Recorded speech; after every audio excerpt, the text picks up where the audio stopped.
Hello and welcome to Let's Talk. This is Olujoke Mosako saying welcome as usual.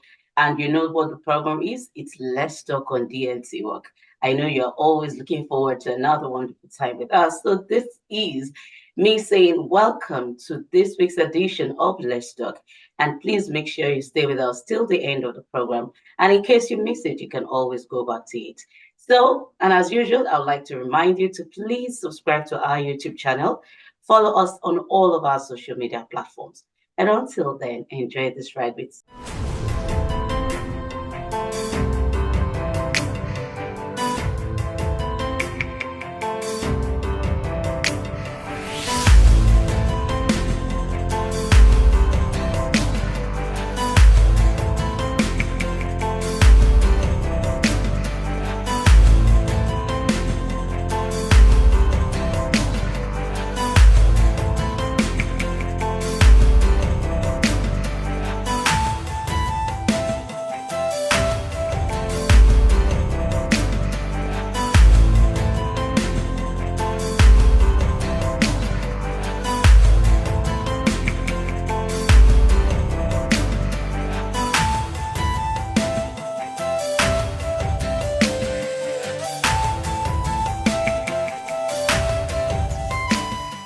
me. Yes, I'm sure you'll be wondering, oh, what's wrong with your kid today? She's not telling us the topic. Of course, I'm coming with it. So the topic for today is cultural preservation and diversity. And I have a guest with me, and his name is Mr. Oladimeji Adisa. He is the publisher and CEO of Come to Nigeria. Thank you so much, sir, for coming on the show. It's nice having you again. I can't say it enough. All right, so this is DNC work, and the program we're on as of this moment is Let's Talk. And like I said, the topic is cultural preservation and diversity. So I would want you to please give us a brief explanation of what cultural preservation and diversity is. Culture generally, every one of us knows that culture is a way of life. It's a simple way of life.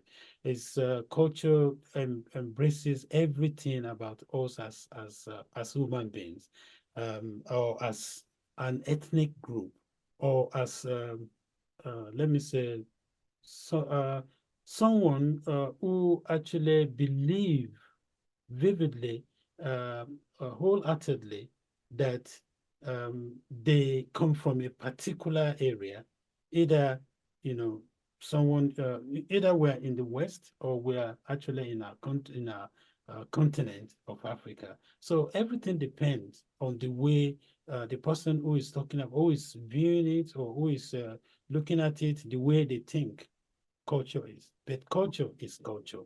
Culture is the dressing, is the it's what we eat, it's our ways, our norms, and our tradition.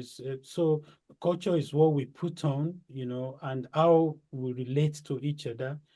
Those are part of what explains what culture is, and in preserving it, is a big work for people to be able to preserve such culture because of the adulterated minds that we get these days.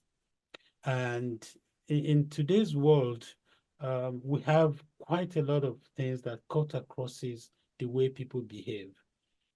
Even though some people will want to try everything possible to to say to see culture in a different way. They think that whatever thing that is happening outside, they can actually sort of reposition it and imbibe it and present it as as a normal way of life, which is not usually so, because we come from different all of us come from different societies. We have different myths and legends.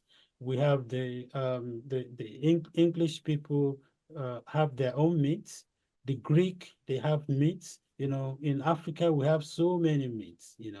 We have myths and legends, and all this, when you look at them, they actually form the cultural beliefs of individuals, and how they are preserving it depends on how um, they are able to carry it, I mean, to pass this culture on from one generation to the other. Because when you have, if your way of life is straightforward, and I mean, when we eat, when we talk, the way we greet people, the way we discuss, the way everything that we do, the children will be watching and they want to be looking at it, and possibly, probably will emulate that. And by so doing, obviously, they are carrying it over. They will definitely be able to carry it over to the next generation. That is a bit unlike some other cultures where usually they don't, I mean, categorically teach the culture. They believe that they are watching and that's it. But in our own culture, we teach the culture. We preserve right from the beginning of a child. When a child is growing up, we try to imbibe the cultural beliefs, into the minds of that particular child. And Mm. so, and they have that mindset as they are growing up. And it goes a long way for them. And that's the reason why, for us, living in the West, we have to preserve the culture. And to do that, we have to do so many things, that people will look at and they will think that, yes, this is my culture. And first of all, in the preservation, is in the language. You know, Mm. some of our people like a situation whereby when they have a child, they don't talk, they don't use their language, and English has always been our second language. Anyways, English is not our first language because we're not born in where their main language is English. Yeah. So obviously, every one of us we have people speaking Yoruba, we have people speaking Igbo, we have people speaking Hausa, different type of languages that are there. And each of those languages symbolizes a particular culture that you will see it in them, in everything. Their ways of life will be different, and everything that happens to them because of their culture, because of their because they try to gain something from that particular language, that is being spoken by everyone. So one of the way to now preserve this culture that we're talking about, one of them is to um, talk about the language, try everything because everything is inside the language. If a child understands the language vividly, it's hard for us actually in the West to be able to teach the kids to speak the language fluently the way they would have done back But at home. least the foundation is very important too. Yes, no, extremely very important. And even, even people living back home, some of them don't even teach. I mean, I've been back to Nigeria one time, and I was in someone's house, and I realized that the children couldn't speak Yoruba fluently. And I called the guy and I said, "What's wrong with them? Why?" I mean, that I will be uh, sort of blaming myself that I wanted my children to grow up back home so that everything about the culture should have been picked, and but because they were here, they were born here. There's nothing you can say that they don't understand in Yoruba because I speak Yoruba fluently and we speak it. Now, they weren't speaking it properly, but even as they're growing up, they now started learning the Yoruba properly and they now and I told them that it doesn't matter. Whatever happened, even if you don't speak it fluently the way I will speak, just speak it. Don't let anybody, if people laugh at you when you are speaking it, don't mind them, because how will you be able to pass this on to your children when you grow up? So I Because think I'd like to say that, okay, sorry to cut you there. that's all right. But from what you just said, now you live in the UK, and of course, even that was where our English came from, right? Exactly. Well, like that. So now having to be there, because I was going to ask that how can this preservation be achieved? And from what you've said, you were already mentioning the fact that you speak more of Yoruba to your children. And even if they cannot speak it so fluently, but they understand very well. Exactly. Now, the Chinese people, wherever they are in any part of the world, they speak their language, and they are doing so great.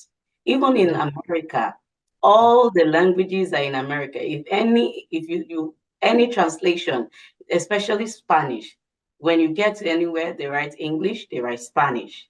So meaning everyone is inclusive. So if they could recognize the fact that there are some people that do not understand English, and in fact, I would say Spanish is gradually becoming like I won't say major, but something that if we're not careful, it will actually mm, overshadow a lot of things because in America, precisely, I can tell you categorically that Spanish is like anyone, even you would need to get someone to translate to the Spanish speaking person.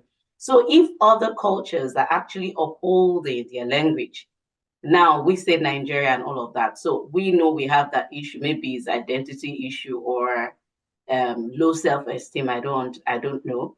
And again, coming again to tell you this, I knew when I was growing up, there's this family in our neighborhood, and they want to speak English to their children. It's okay when you speak English, but it's very bad when you bring up your children that's true.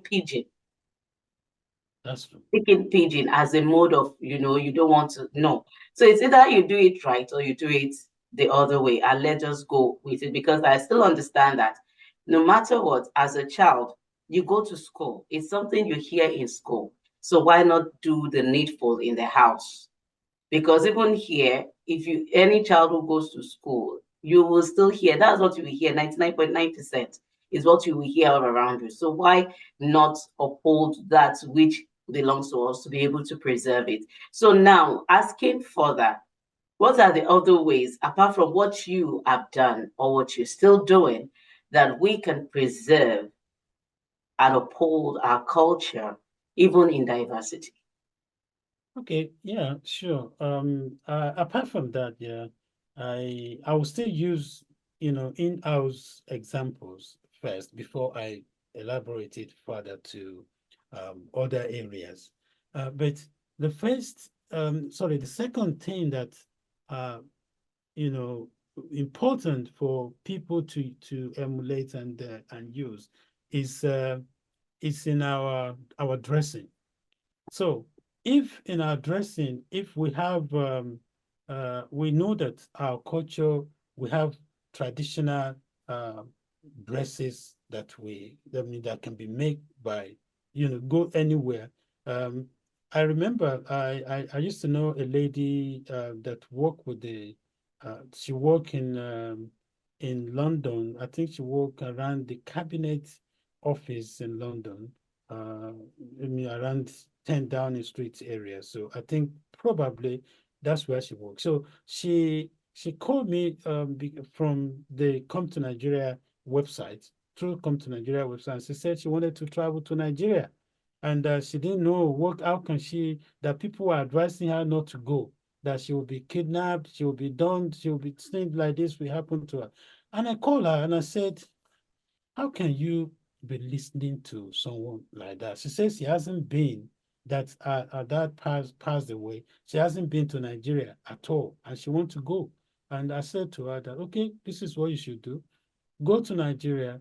The moment you get to Nigeria, obviously the people you know are coming to pick you, so no problem.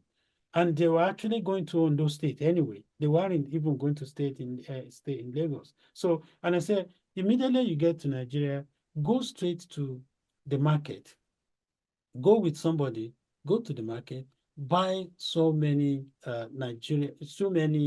traditional clothes, either Adire or Ankara or something like that, and go to a tailor, let them make some traditional clothes for you. So that is within 2 days. Those are the things you are going to be wearing. You're not going to be going to Nigeria and be wearing jeans and shirts and things like that. That wear that, and then everybody will see you as part of you are black. It's not that you're not black. It's only when you speak that people will understand that no, this language It's look a different. bit different. So, but go there, wear that, everything you want to do, you will see how the people will receive you. And since lo and behold, she went to Nigeria, she did that, and she stayed in Nigeria for the 2 weeks. She said it was the best trip she ever made in her life. And when she came back, she called me and she said, I even asked her to write like the like a report of what happened, how she planned the trip, because I have a section of the magazine that I usually like to project people, that travel to Nigeria like that. So, and she did. She wrote that, and it looked very interesting. And she said she will go again. That, I mean, thank you for. She kept saying, I mean, everything that she saw there, helped her to be able to know where to go and see those things that were listed there, and that she will still go back again, and she will encourage any other person that want to go to Nigeria to go, because they shouldn't listen to what they read.